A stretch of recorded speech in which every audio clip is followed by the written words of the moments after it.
En groupe ou solitaire?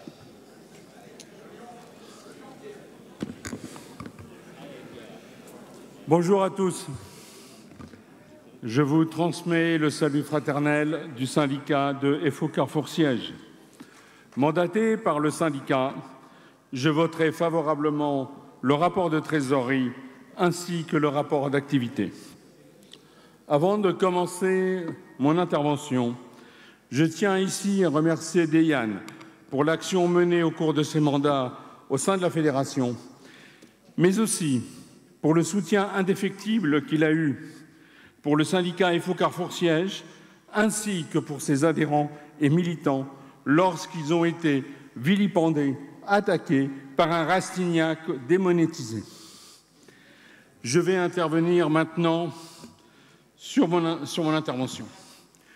Nous sommes très collectivement fatigués suite à la crise Covid. Nous vivons un moment particulier avec la guerre en Ukraine. Nous ne pouvons accepter une guerre à nos portes déclenchée par la volonté hégémonique et revancharde d'un homme et d'un clan. Nous sortons aussi d'un congrès confédéral qui a déterminé une ligne politique ainsi qu'un nouveau secrétaire général, en l'occurrence Fred Souillot. Nous avons un président légitimement élu avec une assemblée introuvable, là je parle en termes de politique générale française, où une forte tension viendra. D'ailleurs, près de 50% de nos concitoyens ne prennent pas part ou le temps d'exprimer un avis. C'est un effrage démocratique. Mais rassurez-vous, la couleur politique qui l'emporte est le libéralisme économique, une couleur plus proche des intérêts du patronat que de la classe ouvrière ou des salariés. Nous devons réaffirmer, nous, organisations syndicales, que la démocratie sociale ainsi que l'efficience sociale sont gages d'efficacité économique. Mais mes chers camarades, nous devons être conscients que le syndicalisme s'inscrit dans une période troublée où de nombreux repères n'existent plus. Dans cette phase de bouleversement, de mutation, je m'interroge. Quelle place a le syndicalisme durant cette période? Comment FGTA-FO, par ses actes secteurs tant différents que la distribution, les services à la personne ou l'agroalimentaire, peut impacter les orientations tant au niveau des entreprises que dans la société civile? Comment FGTA-FO peut concilier l'histoire d'hier avec l'écriture de nouvelles pages répondant aux attentes d'aujourd'hui, notamment des nouvelles générations, sur la transition juste, voire sur la crise climatique? Bien sûr, des batailles ou des combats d'hier sont toujours d'actualité et méritent d'être menés pour assurer un monde meilleur, avec plus de justice et de fraternité. Nous les connaissons. Quels sont-ils? Le premier, bien sûr, est l'amélioration de la feuille de paye. Rappelons que la feuille de paye n'est pas l'ennemi de l'emploi. Cette bataille est essentielle, car les salariés veulent vivre de leur travail, un travail rémunéré permettant d'assurer le quotidien des siens pendant tout le mois et au-delà. Notons là le grand effacement du patronat sur les salaires. Rappelons que les engagements pris lors de la crise Covid n'ont pas été à la hauteur des attentes, notamment pour les salariés des secteurs dits essentiels. Mais disons-le nettement, tous les salariés sont essentiels.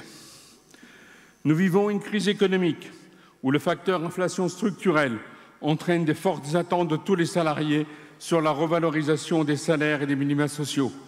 Mais celle-ci est couplée à une hausse des taux d'intérêt, ce qui, à terme, risque d'amener une stagflation. Le second est l'amélioration de la qualité du travail. En effet, face à la destruction créatrice des emplois, face aux mutations accélérées des emplois, une formation qualifiante permanente des connaissances est nécessaire pour répondre aux exigences de la transformation du travail. D'ailleurs, à l'horizon 2030, en agriculture, près de 60 000 métiers seront nouveaux, alors que dans le même temps, 60 000 emplois seront détruits dans le secteur automobile. Il appartient là à la FGTA d'expliquer sur cette reconversion pour éviter une anxiété forte chez les salariés. Le troisième est la retraite. Rappelons que pour Fred Souillot, la bataille de l'âge de la retraite est la mère des batailles. La mère des batailles signifie que tous les militants doivent convaincre leurs collègues de l'importance de cette bataille. Il doit y avoir une mobilisation forte, une mobilisation qui passe par un travail d'explication. Cela signifie qu'en prévision de la bataille, il faut la préparer. La bataille de l'âge de la retraite est concomitant à celui du nombre d'annuités. Rappelons que pour éviter toute incompréhension, que celui qui se bat peut perdre, mais celui qui ne se bat pas a déjà perdu. Pour gagner une bataille de cette ampleur, cela oblige que l'ensemble de la Confédération et donc de la Fédération à appliquer sans réserve une cohérence dans les actes et les actions, mais aussi d'éviter toute critique en manque de crédibilité. Soyons là le souhait réel de Déiane et de Carole de ne pas renouveler leur mandat et de mettre en application et en conformité les actes et les actions. Ne soyons pas brutales, mais ayons la lucidité et le courage de nous interroger sur la pertinence d'accepter que des responsables ou dirigeants continuent à exercer des mandats à plus de 64 ans, alors que nous défendons dans le même temps l'âge légal à 62 ans, voire que nous militons pour une retraite à 60 ans. Comme le dit un écrivain russe, beaucoup de malheur a surgi de ce monde par la confusion des choses tues. Je m'interroge et je me permets d'interpeller de nouveau les membres et les futurs responsables de la Fédération. Comment tracer les perspectives pour assurer un renouvellement générationnel au sein de la Fédération? Mais je porterai une attention particulière sur les cadres, comme l'a évoqué ce matin Déiane. Comment construire du commun entre les différents salariats et les cadres?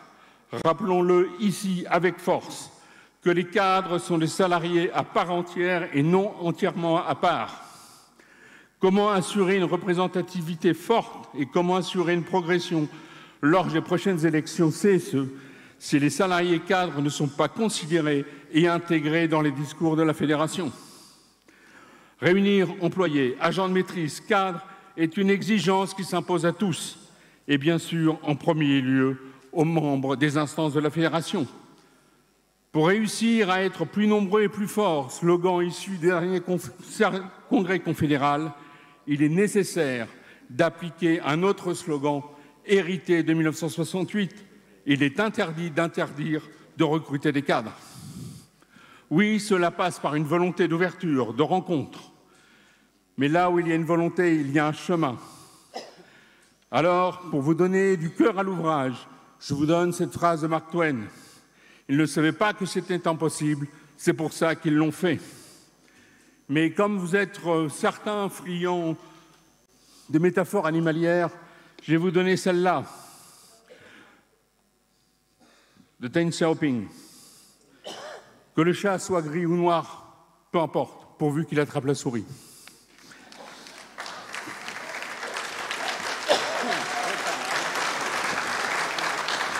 Soyons conquérants dans cette ville chère à Guillaume. L'ensemble des dirigeants et des militants doivent s'imprégner d'une volonté d'aller vers l'autre pour lui expliquer que renforcer EFO est gage de défense des droits et d'obtention de nouveaux droits protecteurs pour les salariés. Tracer des perspectives, c'est bien, mais pour appréhender les nouveaux enjeux du monde du travail qui subit un réel éclatement avec le développement de la flexibilité, de l'externalisation, de la gestion algorithmique, il est nécessaire de produire des notes prospectives et potentielles. Pour éviter une fracturation et une fragilisation du salariat, des travaux doivent être menés dans chaque secteur, dans chaque comité européen, sous l'égide du Bureau fédéral, afin d'avoir non pas un quart d'heure d'avance, mais une heure d'avance. Pour réussir ce travail de recherche, d'analyse, nous devons dépasser nos habitudes et mutualiser nos modes pratiques en échangeant avec les autres membres de fédération. Et ici, Frédéric Gomez, donc avec les métaux, on peut travailler.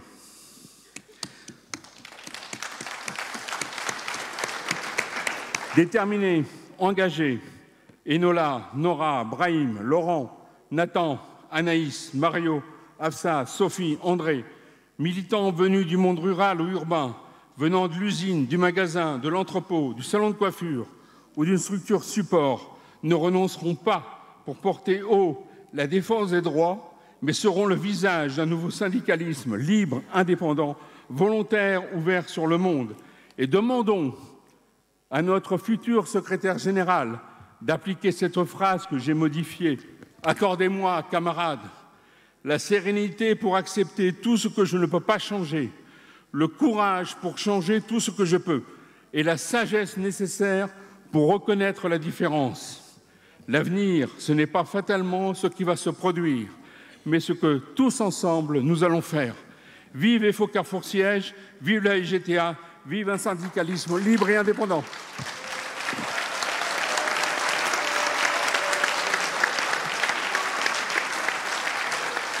Merci Pierre.